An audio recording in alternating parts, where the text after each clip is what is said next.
Today we are going to discuss about the division of the cylindrical wavefront. Let us consider a slit S is there.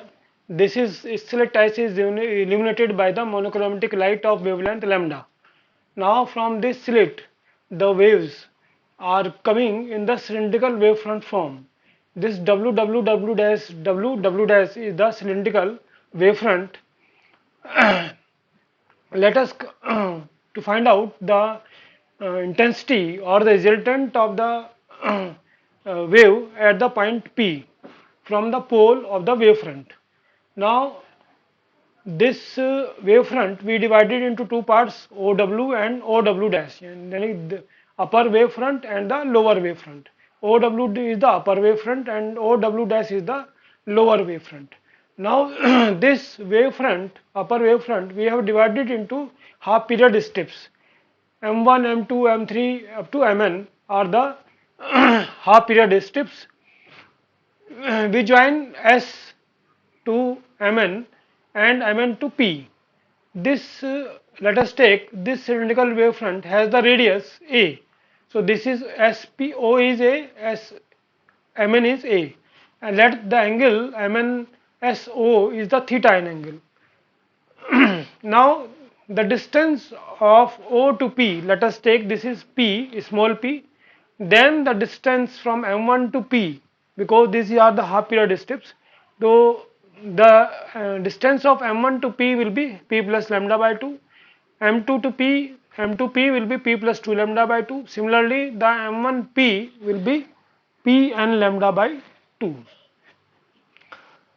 Now here also the distance of M1 dash P in the lower wavefront will be P plus lambda by 2, M2 dash P will be P plus 2 lambda by 2, and so on up to Mn dash P will be P plus n lambda by 2. The same whatever is in the upper wavefront and same in the lower wavefront. Now OM1 is the first half period strip, M1, M2 is the second half period strip, and M2, M3 is the third half period strips having the same length. Length will be of the half period strips will be same, but the width of the will be different. So these are the half period strips of the lower wavefront and the upper wavefront. Now WW dash is the cylindrical wavefront आ गया हमारे पास, P is the point at which the resultant density is to find out. So now in triangle you consider an triangle SMNP. Now in this triangle the PMN square, this PMN square from the theorem we will get it, PMN square will be equal to SMN square plus SP square minus 2SMN SP cos theta n. This is the from the trigonometric triangle theorem. So PMN is what? P plus n lambda by 2 is, and SMN is A, SP is A plus P. So we put up here the values, we will get this. Now theta 1 अगर हमारे पास small है, if theta 1 is small, then cos theta 1 will be 1 minus theta square divided by factorial 2 and so on. But as theta n is small, so we consider only the cos theta n values, 1 minus theta n square divided by factorial 2, and that will be equal to 2.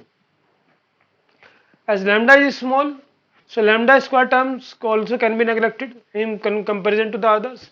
So this equation when we open, we will get it P square plus n square lambda square by 2 plus P n lambda equal to A square plus P square plus 2AP minus twice A plus P minus 1 minus theta n square divided by 2.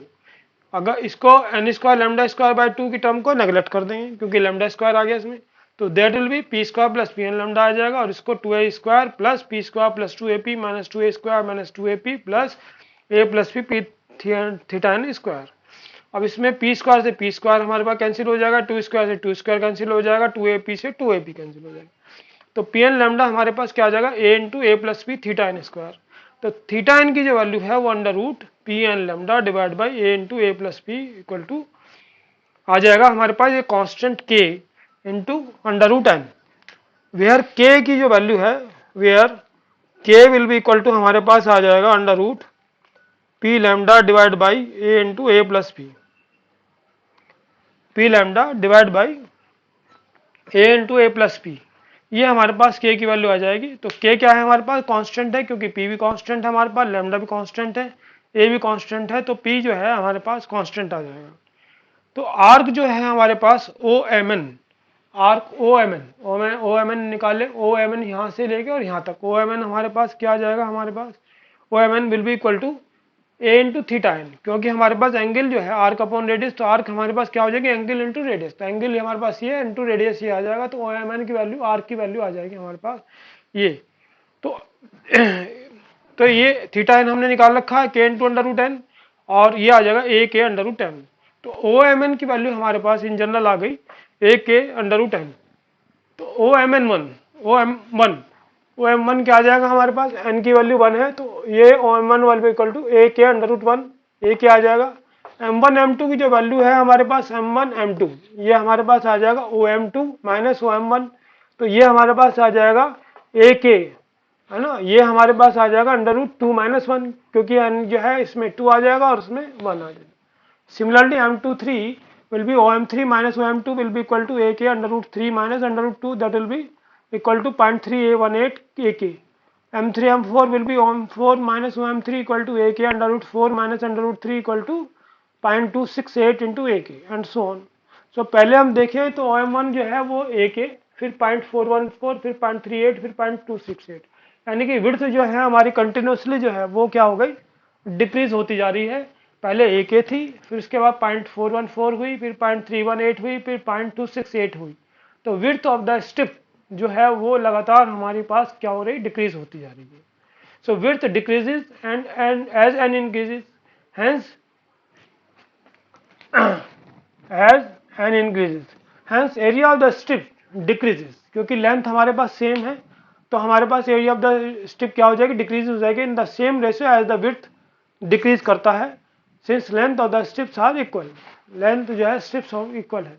अगर हम इसकी width की बात करें हम, तो जैसे हमने कहा कि जो हमारे पास है फर्स्ट जो है ये है हमारे पास, ये इस तरह से आप ले लीजिए इसको, ये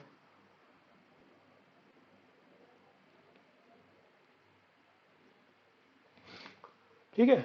तो ये जो लेंथ है हमारे पास वो सब स्ट्रिप्स की सेम है, विड्थ हमारे पास डिक्रीज होती जा रही है।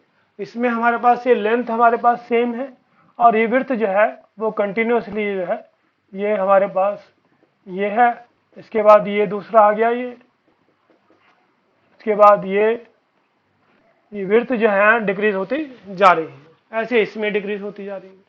तो हमारे पास जो सेंटर ऑफ द विड्थ है वो हमने माना n1 n2 nmn है, सेंटर ऑफ द विड्थ जो हमने मानी है, और उनका जो सेंटर ऑफ द विड्थ से डिस्टेंस हमारे पास p का जो डिस्टेंस है, ये p का डिस्टेंस कितना होगा d प्लस, क्योंकि हमने ये माना कि यहाँ से यहाँ तक का डिस्टेंस जो है इसका कितना है d, तो क्योंकि हाफ पीरियड स्ट्रिप्स है तो d plus lambda by 2, d plus m lambda by 2, मान लिया हमारे पास nm, जो लास्ट की जो विड्थ हमारे पास स्ट्रिप्स है वो mth स्ट्रिप्स है, तो d plus m lambda by 2 हो जाएगी। तो ये हमने स्ट्रिप को डिवाइड किया E1 E2। तो late R1 R2 etc are the amplitude at P due to the first second third etc half period strips on the one side, इधर की साइड, ठीक है ना, ये अदर साइड में है, वन साइड में है। तो resultant amplitude at P due to the either half of the wave front, ये either half of the wave front है, ये अनदर वेव फ्रंट है, ये अदर, तो ये कंसिडर किया हमने। तो इससे जो रिजल्टेंट एम्पलीट्यूड आया वो R1 minus R2 plus R3 plus R4, वैसे तो रिजल्टेंट हमारे पास R equal to R1 plus R2 plus R3 plus R4 plus R5 आता है, क्योंकि हमारे पास ईच वन R1 R2 जो है अपोजिट फेस में है, क्योंकि लैम्डा बाई 2 का डिफरेंस है, ऐसे ही R3 R4 लैम्डा बाई 2 का डिफरेंस है।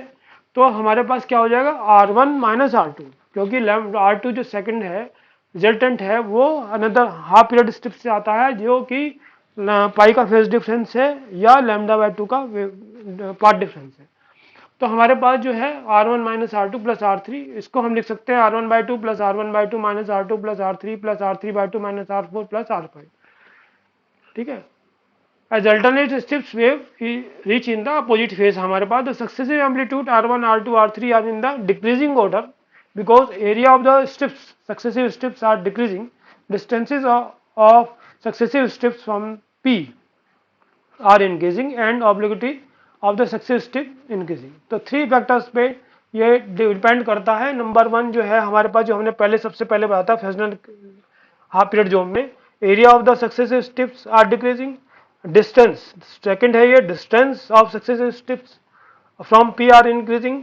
और थर्ड है हमारे पास obligatory factor, that will be 1 plus cos theta के बराबर होता है. Obligatory of the successive steps increasing.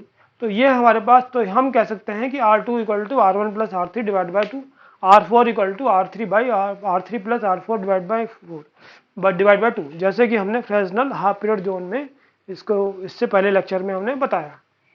तो ये जो हमारे पास हम ये ले लेंगे, तो ये वेक्टर वैल्यू क्या हो जाएगी, zero. This will be zero. ऐसे सक्सेसिव सब जीरो हो जाएगा इससे आगे.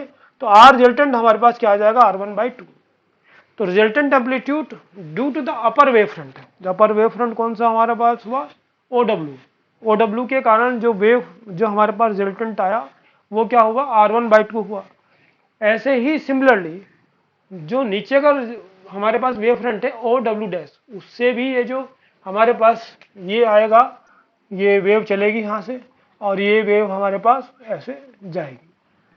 ठीक है. तो जैसे हमने इसमें रिजल्टेंट निकाला, ऐसे हमने रिजल्टेंट इसमें निकाला. तो रिजल्टेंट इससे भी हमारे पास जो फर्स्ट रिजल्टेंट इंटेंसिटी है उसका हाफ आएगा, यानी कि R1 बाई 2 इससे आएगा और R1 बाई 2 इससे आएगा.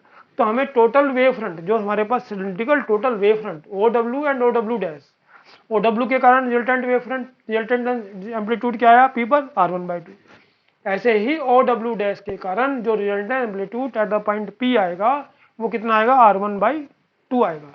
तो resultant amplitude due to the entire wave front, ये जो हमारे पास एंटायर वेव फ्रंट है WW डैश, इसके कारण जो resultant amplitude at the point P हमारे पास आएगा वो कितना आएगा, R1 by 2 plus R1 by 2, that will be equal to R1.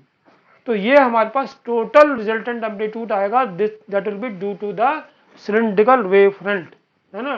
तो सिलिंड्रिकल वेव फ्रंट के कारण जो एम्पलीट्यूड हमारे पास आया at point any point P पर वो R1 के इक्वल आएगा. Thank you.